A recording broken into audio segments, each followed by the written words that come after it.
tardes, bienvenidos a CMS, la emisora que sabe lo que usted no sabe. Bueno, hoy les vamos a hablar acerca de la conferencia que dictó el investigador y profesor irlandés Teun Van Dijk en la Facultad de Ciencias Humanas de la Universidad Nacional de Bogotá. Cuéntanos, Carolina, ¿qué dijo Van Dijk en esta conferencia? Para iniciar, les quiero contar que según Van Dijk, la antropología fue tal vez la primera disciplina que se dedicó sistemáticamente al estudio del discurso. Primero con Proust, me parece, y después con Levi Strauss, específicamente en el análisis estructural de los mitos y los cuentos populares. Sí, Carolina, además él complementa diciendo que expertos en psicología cognitiva comenzaron a darse cuenta de que los procesos mentales en la producción y comprensión del lenguaje eran ilimitados a las palabras y las oraciones y necesitaban una explicación de las formas estratégicas en las que los discursos completos son procesados por los usuarios de la lengua. Sí, mira, por ejemplo, el aprendizaje en el salón de clases y a partir de libros de texto, así como la influencia de los medios de comunicación, que obviamente son procesos que están basados en el texto y el acto. Pero ¿saben qué? Les quiero comentar algo, un dato curioso. Los primeros artículos sobre el estudio del discurso se publicaron en 1964 y sin estimar los primeros libros entre 1972 y 1974. Además, también surgieron estudios sobre otras disciplinas como la semiótica, la sociolingüística, ¿cuál es otra? La psicolingüística, la pragmática, si no estoy mal, y la etnografía, y también las ciencias sociales. Sí, Carolina, los estudios del discurso se extendieron también a otras disciplinas como la psicología social, la comunicación y la ciencia política. También en la subdisciplina de los estudios de los actos como el habla, la cortesía, los eventos comunicativos, la conversación, la narrativa, la argumentación, la persuasión y muchos otros aspectos que hemos venido encontrando en el texto y en el habla. Bueno, y para entrar un poco más a fondo en el tema, les vamos a hablar sobre un punto muy importante que tocó Van Dijk, que es el análisis crítico del discurso o también llamado ACD. Este constituyó una respuesta a los enfoques más formales sobre discurso y lenguaje en la lingüística, la psicología y las ciencias sociales. Sí, este análisis crítico del discurso está relacionado con el poder y el abuso del poder. Este análisis se enfoca en los grupos e instituciones dominantes y en la forma en la que estos crean y manifiestan la desigualdad social por medio de comunicación y uso de la lengua. Estos son grupos dominados que se resisten y ponen discursivamente en dicha dominación. Pero yo pienso que la ACD es la más compleja de todas las subdisciplinas del estudio del discurso y debería no solo ser capaz de describir adecuadamente las estructuras y estrategias de cualquier tipo de discurso y relacionar estos con los contextos social, político y cultural, sino que también debería formular una crítica bien fundamentada y con posibles alternativas. Además, ¿sabes qué pienso, Catalina? Que la ACD necesita desarrollar un análisis detallado de las relaciones entre el texto y el contexto. Pues pienso que es una base para un estudio de la reproducción discursiva del poder y del abuso del poder.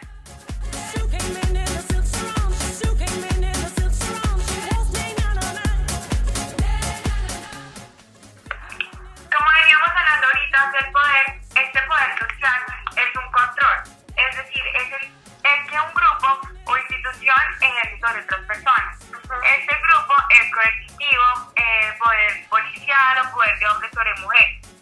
Este poder discursivo es más bien mental, para controlar las mentes de otras personas que sin querer se controlan indirectamente, creando sus acciones futuras. Melissa, este poder está basado en recursos sociales escasos como dinero, tierras, casas, un buen salario y otros recursos materiales, o en conocimiento, fama, cultura o recursos simbólicos similares. Las relaciones básicas entre el poder y el discurso. Una es el poder de controlar el discurso y otra el poder del discurso para controlar las mentes de las personas. Puedo decir en mi concepto que el poder moderno es un poder discursivo. Además, vamos a entrar en un tema que es muy importante, que es el abuso del poder. Entonces estamos hablando del poder y acá entra otro tema que es la dominación, pero de este poder. Entonces, como ustedes saben, para que se ejerza poder tienen que haber unas reglas y tienen que cumplirse los principios. Pero este abuso de poder se presenta cuando las reglas, los principios y las normas son prácticamente no son respetadas y son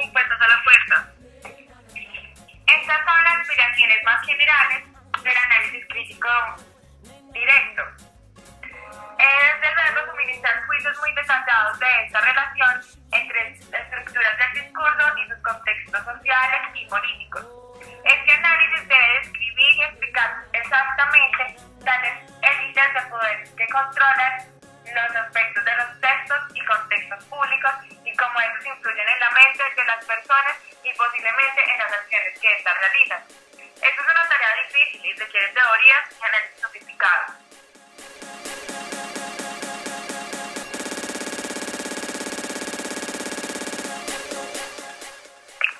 Bueno, ahora vamos a hablar del contexto. Sabemos que los textos son moldeados por sus contextos, es decir, por hechos que sobresalen en cierta época. Bueno, la psicología cognitiva, estas construcciones subjetivas de situaciones o eventos se denominan modelos mentales. Estos modelos mentales les definen nuestras experiencias personales. Los modelos mentales especiales que construimos de nuestras experiencias comunicativas se llamarán modelos de contexto o simplemente contexto. Estos modelos de contexto son dinámicos. Durante una conversación o lectura de un texto cambian constantemente, porque existen constantes cambios de conocimiento o relaciones sociales que crean entre los participantes. Bueno, vamos a pasar a un tema que es muy importante y es la influencia y la manipulación que ejercen estos discursos sobre nosotros. Para comenzar, les quiero comentar que el poder discursivo no solo involucra el poder de las propiedades del texto y el contexto, sino también el de nuestra mente. Pues, como ustedes saben, necesitamos una teoría detallada de las formas en las que se comprende el discurso y se guarda en la memoria, y cómo algunas propiedades de dicha representación mental podrían influir en esas creencias. Bueno, comprender un discurso significa ser capaz de construir un modelo mental subjetivo de los eventos a los que se refiere el discurso. Esto también puede involucrar nuestras opiniones o emociones respecto a dichos eventos. Bueno, la información de los modelos mentales que interpretan a los escritores o hablantes y no los que interpretan a los receptores. Los modelos mentales son representaciones subjetivas de eventos y son específicos. Bueno, también les quiero hablar sobre la cognición social, que trata de manipular los modelos mentales de los ciudadanos que no tienen pues, los recursos para resistirlos y de pronto para crear otras alternativas. Y esto pues construye, como digamos así, una forma de abuso de poder. Bueno, estas creencias son denominadas tradicionalmente como actitudes en psicología social, pero muchas veces preferimos llamarlas representaciones sociales, también para enfatizar que no son solo creencias personales e individuales, sino representaciones mentales, muchas veces socialmente compartidas, tal como el conocimiento, las normas, los valores, las ideologías, etc. Y bueno, pues cuando las personas tienen dichas representaciones sociales, pues que son preferidas, en cada ocasión son como relevantes y tendrá que construir un modelo mental específico que es una manifestación de la representación social. En otras palabras, la manipulación ideológica es la forma más eficiente de abuso del poder discursivo. Bueno, otro tema que podemos ver es controlar el discurso, que quiere decir el control de la mente. No es algo que pueda hacerse directamente. Necesitamos el discurso y más generalmente los medios simbólicos o semióticos. Necesitamos palabras, textos, muestras de habla e imágenes. Las personas que pueden formar modelos mentales destacados con base en nuestras experiencias que son más discursivas. Un evento como este podría conducir a modelos mentales específicos en todo el mundo con base en discursos noticiosos específicos.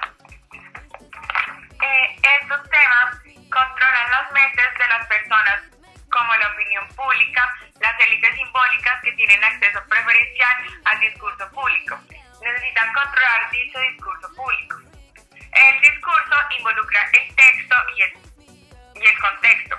Controlar el discurso significa controlar el contexto, la forma en la que se define el evento comunicativo. ¿Quién podría hablar? ¿A quién? ¿Quién podría o debería escuchar? ¿Cuándo? ¿Dónde? Todos estos definen este discurso. Las élites simbólicas tienen especialistas y departamentos de prensa que hacen el control de dicho discurso.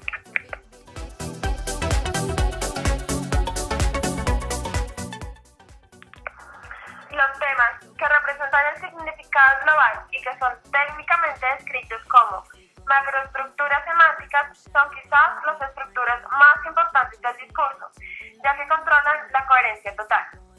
Los temas propuestos generalmente tienden a dominar también nuestros modelos mentales del discurso. La definición de la situación temática es crucial siempre, en todo momento, en la comunicación.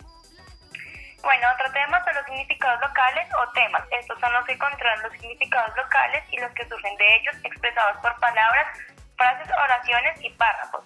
Es importante controlar los temas, sino también los significados locales del discurso. Esto quiere decir sus proposiciones y las relaciones entre ellos. Las proposiciones consisten en predicados y en números de argumentos con varias funciones como la de los agentes, pacientes y beneficiarios. Podemos ver que estas proposiciones pueden ser modificadas por varios tipos de modalidades. La distinción entre microestructuras y macroestructuras de significado, los eventos y acciones pueden ser representados en varios niveles de generalidad y especificidad. Podemos describir también un evento o acción solamente en términos muy generales, o podríamos dar detalles específicos